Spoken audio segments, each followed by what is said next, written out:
Scenario exercise My Anecdote by Jodie Robinson.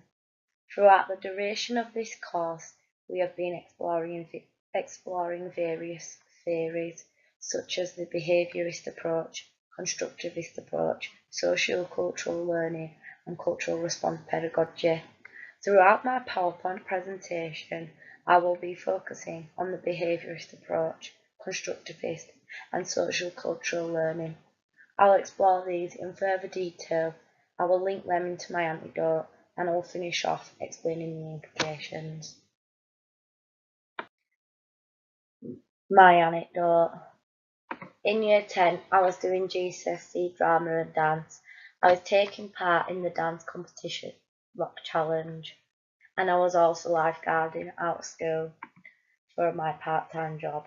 I did not handle my time effectively. I would always miss crucial homework deadlines, and I would put my outside work before my schoolwork. I was turning up late to all my lessons and missed most of the lesson because I was tired from the work I was doing from outside of school. I did not understand the importance of timekeeping until one day my drama teacher asked me what was wrong, then asked me why I was always late and missing deadlines. I was upset and explained I found it difficult to manage my time. She explained the importance of timekeeping and deadlines. She reassured me it was okay to be stressed and that it is good to speak to someone when I am stressed. A week later, she bought me a diary, and from then on my timekeeping has improved.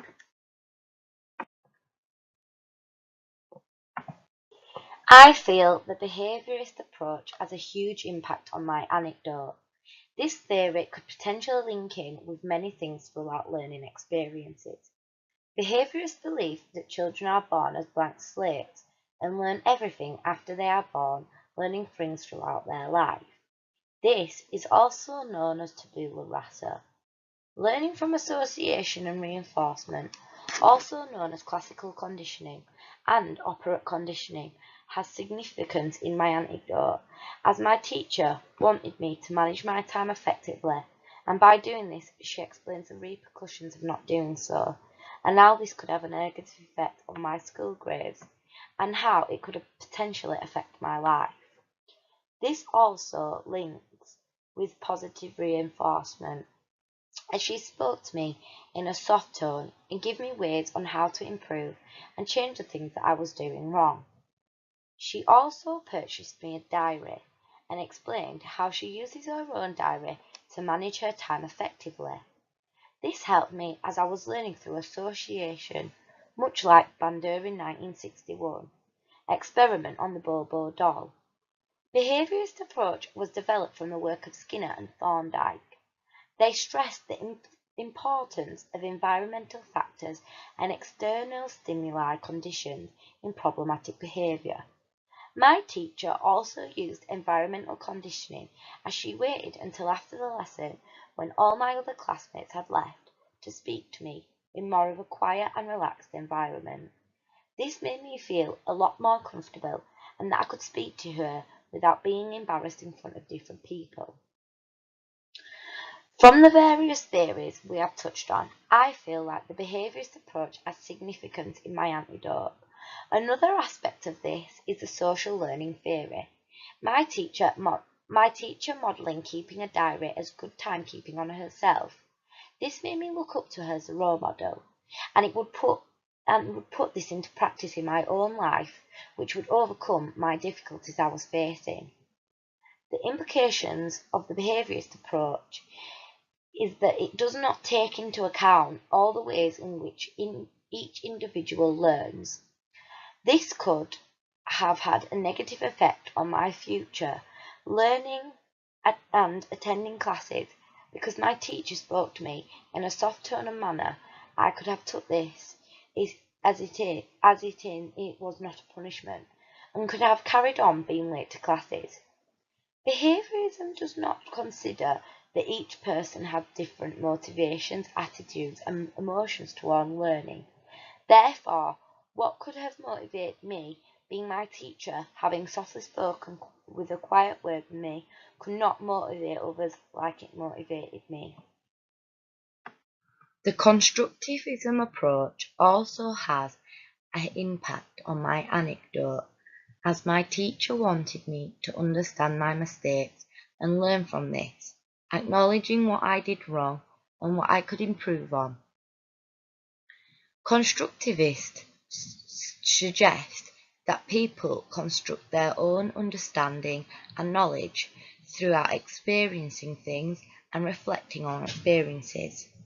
I feel like the saying, "You can lead a horse to water, but you cannot make it drink," is a good, famous saying to describe this theory, and this very much linked within my anecdote, as when my teacher asked me to stay behind after class, she explained to me reasoning behind why I needed to change what I was doing so I could put the important things first. This made me reflect on my behaviour and what I had been doing wrong leading up to this. She gave me a diary, and it was my responsibility on whether or not I used it. Fortunately, I did use the diary because I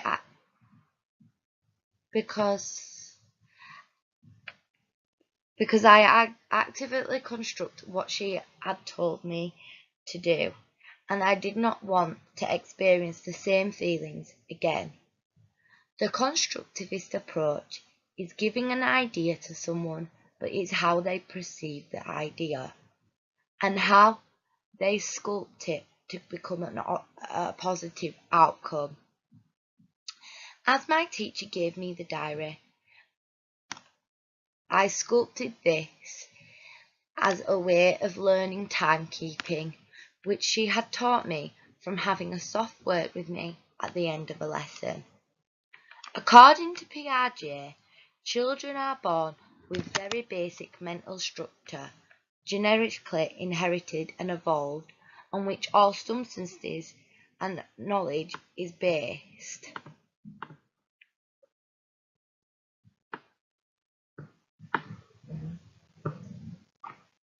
Piaget's theory differs from others in several ways. It is concerned with children rather than all learners, and in this instance I was 16 years old and I was not a child. It focuses on development rather than learning so it does not address learning of information or specific behaviours. It proposes discrete stages of development marked by qualitative differences rather than gradual increase in number and complexity of behaviours, concepts and ideas.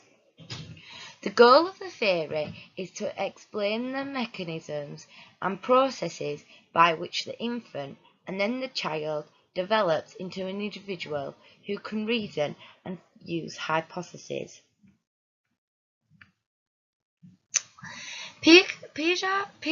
Piaget's theory is based on stages. He explains that children in stage 1 cannot think that of the same as the children in stage 2, 3 or 4, etc. Each developmental stage represents a qualitatively different type of thinking.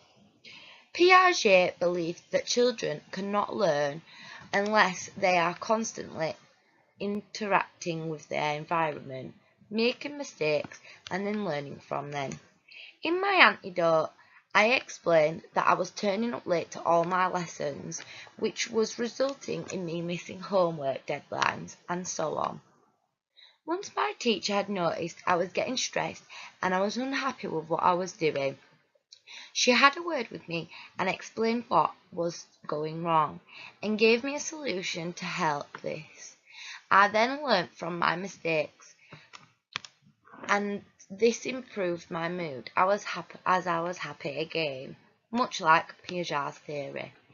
The implications of this theory are that the child, or in this instance, me creating and understanding myself, I was led by my teacher on the right path to overcome my issue. If the teacher did not have a word with me, We do not know how long I would have gone on missing homework deadlines and what implications this could have had in my later life.